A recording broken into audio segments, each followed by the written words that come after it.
We're still in Psalm 119. I've passed many different things, and I'm going to direct you to verse 96. I have seen an end of all perfection, but thy commandment is exceedingly broad. Isn't that an unusual verse? That I have seen an end of all perfection. Now, I'm not quite sure what that means totally. I have a suspicion it means something like this.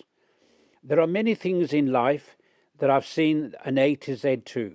I'm a publisher, and we publish, I don't know what it is, X thousands of books, and seen them come to fruition and be published and sent out. We've come to see their perfection.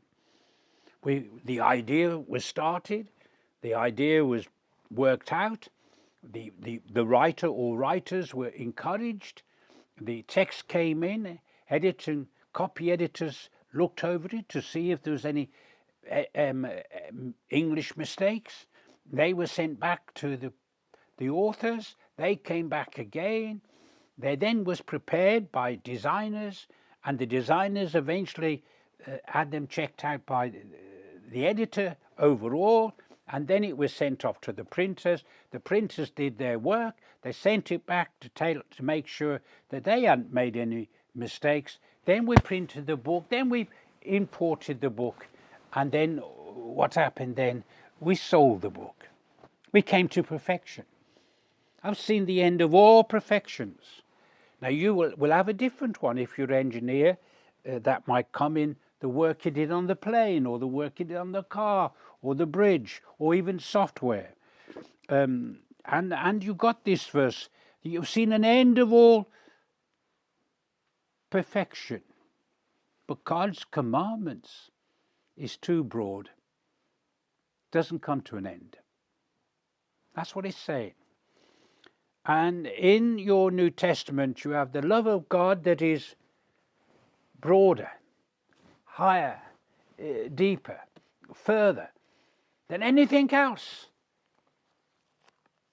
Don't you have that? Don't you think the broadness of God? You have brought me into a broad place, not a narrow place. God's not there to hem us in, to make us smaller. You say, wait a moment, don't we get through the narrow gate? Wait a moment. You know what it says? It doesn't say you're going to live a narrow life. It says the start is narrow, but it gets bigger and bigger and bigger and bigger unto abundant life. And if you got the broad way, that gets narrower and narrower and narrower till you got nothing. He's put before us in his love and commandments, in his rules, his laws, his regulations, his word, his teaching, the promises, the predictions, the covenants, the gospels, the epistles, the acts of the... It's a broad place, my friend, a broad place. And all your perfections come to an end. But the broadness of God means you've got plenty of space to grow and grow and grow. I think of eternity. New heavens and new earth. And I'm going to live for, say, 20 trillion years.